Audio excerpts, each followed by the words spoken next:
Welcome, seminary teachers. I'm so excited to have you today. I got this amazing lesson, Doctrine and Covenants, Mark and Meet. I'm also going to talk a little bit about rotating students, and you'll hear me from time to time talk about rotating students. I'll give you some pointers on that and how this becomes a powerful class management strategy more than just having a seating chart. The rotating the students is super powerful for eliminating distractions and problems as they arrive in a very peaceful, calm way without anybody even noticing. And so I love that. I'll talk about more of that. And then this idea of Ting. Wow, I love the word Ting. It's a Chinese word. I don't even know if that's how they say it. I don't know any Chinese, but I'm going to tell you a little bit about what I learned from that. So let's jump in to Doctrine and Covenants, Doctrinal Mastery, Mark and Meet. First of all, I want to give some special thanks. Joseph Garfield at Anytime Seminary on Facebook. He prepared all of the slides that I use in here for the Doctrinal Mastery. So if you see one with the Doctrinal Mastery on it, Joseph Garfield, he created that. And then my good friend Bo Barney, he's the one that introduced me to Doctrinal Mastery, Mark and Meet, or back probably 15 years ago when it was Scripture Mastery, Mark and Meet. Bo Barney, if you're out there, brother, I love you, man. You're an amazing person. And sometimes you get to my age and you just start reflecting on the people who've impacted our teaching careers. And as I was doing this, I couldn't help but think of my friend Bo Barney. So thank you to him. And hey, I want to thank all seminary teachers out there, because if you're showing up teaching seminary, taking time to watch videos like this so you can be more prepared and engaging with your students, you are a hero and you need to be celebrated as that. We probably won't get any awards or anything like that, but truly, seminary teachers are heroes for showing up, helping the youth. So I'm going to do this activity probably day 3 or day 4 of the semester, and at this point I'm reviewing boundaries 4 or 5 minutes a little bit every day. Why? Because I'm getting lots of changes on students joining the class all of a sudden, and I just got to do a quick few reminders. Hey, when you come into class, backpacks in the back, cell phones in the backpack, and all the other stuff go in the backpack. Backpacks in the back. That's just kind of my mantra. Backpacks in the back. Cell phones in the backpack. Backpacks in the back. And cell phones won't be at your desk during class. And I'll explain a little more why in a minute. But remember, this is a safe zone. No negativity, criticism, gossip, name calling, etc. And I have these hand signals that we'll review. And I would like to speak. Leave my seat. I need your help. I need to use the bathroom. And so those are just helpful signals so that I don't get interrupted with raise a hand and somebody goes, can I use the bathroom in the middle of a spiritual moment? And I go over these in my day 2 video. So if you haven't seen that one and you're wondering where I got all this stuff, go day 2 video. It's a little bit long, but it walks you through the setup of these procedures and routines. And then the bell, stop, eyes up front, be ready for instruction. 1 tap of the bell, stop, eyes up front, be ready for instruction. And I just wait. Hit the bell, and I just wait. And then I say thank you when they're all ready. And so I go over this real quick. When we come into class, we speak one with another concerning your welfare, their soul. So ask your neighbor, how are you doing? So we won't actually go through any of these questions. We did that on day 2 as well. And so I real quickly talk about if you come on time, grab your scriptures and page and a pen or your scriptures. And if you come in tardy, come in super quiet, sit in your assigned seat. If you have someone you don't want to sit next to and you're not happy with it, meet me after class or give me the 2 fingers or the 3 fingers. I need your help. Say, Brother Kirkman, I need to talk to you in the back. And then I'll create a situation and make a change. I'll create a situation where it's peaceful and calm. And one of the tools I'll use, for example, will be on the next as I talk about rotating. So I want to introduce Ting on this day. This is the Chinese symbol for listening. And I got a link here if you want to go read some more about it where somebody talks about it. Okay, I don't know any Chinese, so if you know Chinese and some of this is wrong, I apologize. I'm going off of somebody else. I have seen this in multiple places, and it has been impactful to me over the years to teach this. The idea of Ting is listening. And the first, you have a symbol for ears, you have a symbol for king and respect, you have a symbol for heart, undivided, eyes, maximum completion. It's like, wow, listening is more than just listening. And sometimes we'll have students, if we haven't done anything with cell phones, why can't I listen and play a video game? Okay, your ears might be involved, but your eyes, your heart, your undivided attention, completion, the respect there, none of that else is there. And so listening is a lot more than ears, and I love teaching this and that. That's why I want this in the back, because even if it's in your pocket, that thing starts vibrating, your ears might still be there, but your maximum attention, your undivided attention, your heart won't be up front or talking to your neighbor. And as we're talking to each other today we're going to work on talking to each other as we go through the doctrinal masteries. I want you to work on your eyes and your heart and your ears and giving that respect and being undivided in your attention. Listening to them completely. Woo! Ting. I love the word ting. And I'm going to be reminding my students throughout the semester about the importance of this as we work together, that showing total, complete listening with more than just ears is super important to helping the other person feel valued and seen. Now, another thing I want to emphasize in my class is the power of the high five. I do this a lot and in my class, and I want to introduce it to you, my listening audience. Mel Robbins references a UC Berkeley research study cited in her book, High Five Habit, showing that NBA teams who exchanged the most high fives, fist bumps, and pats on the back during the preseason were significantly more likely to end up with best records and deeper playoff runs, even reaching the championship, while teams with fewer of these gestures tended to perform poorly. Wow!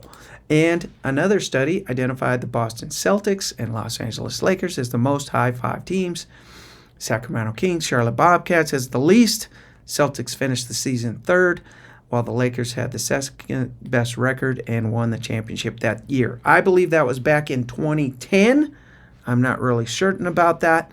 But another study also identified the 2011 NBA champion Dallas Mavericks as the team with high five the most. And so I was thinking, I want to introduce this into my class, building community, and something as simple as high-fiving each other and using compliments and positive statements is what we want to fill our room with. And that's what we're going to also introduce today. I want to show you several ways to set up your class depending on where you are. Some are early morning. You might want to set up your class something like this, where you do a rotation like this.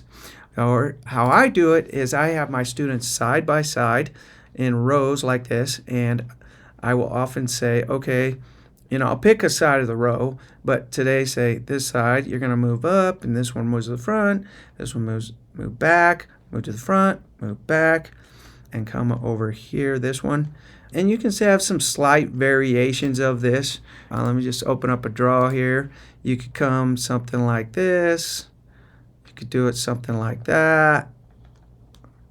You could do it something like, well, another variation is I like to move rows. So I'll take this whole row, or whichever row you want, to be honest, this whole row, and I'll say, okay, you guys come right here. And then I'll say, you guys come right here. And you go over here. Okay, and I'll create some kind of movement like that. Now, let me backtrack here. One of the powerful tools of movement in the class is that you have stronger students working with weaker students, and weaker students. Sometimes, say for example, this student right here is super strong, and this one is super weak. And the strong student can really help that student, the weaker student. But over time, that starts to wear on them because they feel like they're doing all the work. They're not getting fed in return as we're having these students work together. And so by moving them, maybe they work up. And this person now maybe gets paired with a stronger student, and they get fed a little bit more spiritually that way. The other thing is maybe you're having a really distracting combination right here. And all of a sudden, instead of saying, hey, person L, I want you to move over here to person Y, you come. I want you to switch seats. Now, clearly, sometimes we do that, and that's an option. But it puts that student on the spot. And so what I like to do sometimes is I'll say, okay, I'm having a little bit of a distraction here. Okay. Well, I just move seats. Okay, and then maybe I'll do that whole row thing. I'll say this row move here, this move here. And so now this young man's over here, and maybe I don't like that because he's by case. So, and that was this just distraction, right? So maybe I'll move this whole row over here, and this row comes over here, or this row comes here, and then this row goes there. I know that doesn't look, hopefully you can follow that. But now I took this student over here, and he's over here. And then I say, okay, now he's, say, somewhere in here. And I'll just say, okay, move back one. And so then once I've got them moved, now I can say, okay, now just move up and back. Move up and back. Move back and up, or something, however you want to say it. But they could just move in their specific row.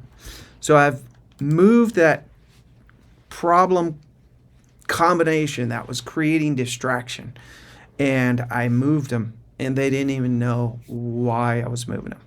And so sometimes in class, in the middle of class, I see a problem combination, they're being really distracting, and I just go, okay, time to move. And then I'll just create a situation where they move back, and it's still a combination. Okay, let's move again. And by 2 or 3 times, now they're out of place where it's no longer a distraction.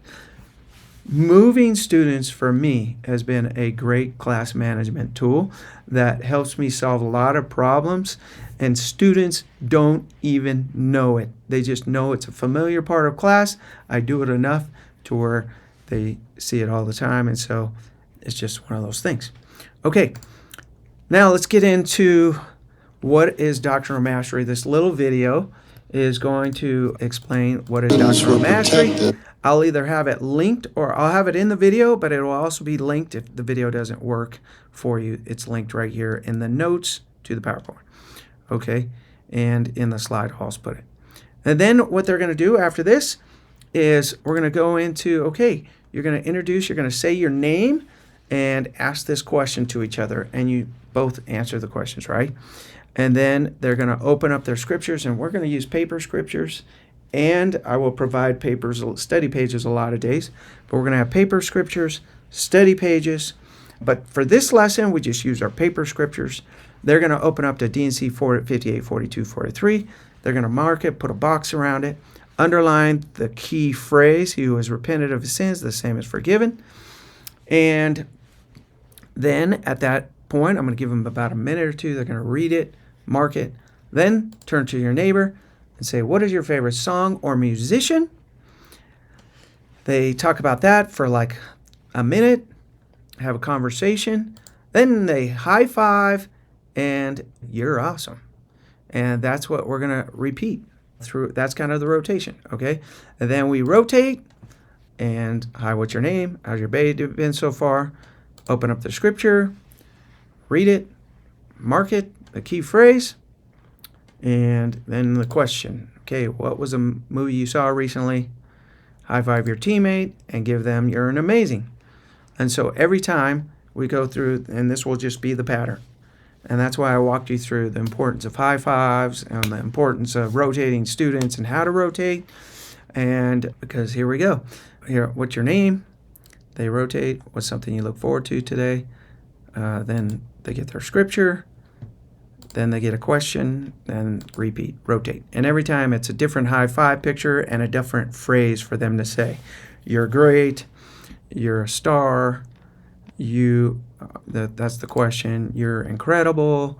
And so we're just getting this positive, uber positive vibe in class that just resonates. And, oh, by the way, supposedly this picture right here was the Los Angeles Dodgers in 1977. Dusty Baker hits a home run. His teammate raises his hand to give him 5 and gives him a high five, and is now credited with the first high five And there you go. If you're a Dodger fan, yippee, I'm a Dodger fan, high five. Well, there you go. And you just work through those together and meet a bunch of people, have fun interacting, building community while marking our doctrinal mastery verses, building community by high-fiving each other, giving positives. And if you've worked with me, you know I'm the You're Awesome guy. I got t-shirts and say You're Awesome, and I hand out t-shirts, and I have signs everywhere that say You're Awesome, You're Amazing, You're Incredible. And what I've found is that it's really hard to have a bad day when you're telling 20 people a day, You're awesome, you're incredible, high five, you're amazing. And it's just really hard to have a bad day. And so if I can train a few students to adapt that mentality, we're going to high five friends, we're going to tell them they're awesome, and adopt that mindset. That's a good mindset to adopt. And so I love it. That's what I try to promote in my class, create this environment where we care about it. It's not only a safe zone, but we're going to care about each other. We're going to pump each other up, and we're going to build each other up. So that's why I say, you seminary teachers are hero. What you're doing is amazing. It's incredible. And we can do this in a community together. We can provide great lessons. And so be sure to hit subscribe, and I'll talk to you on the next lesson. Have a great day, everybody.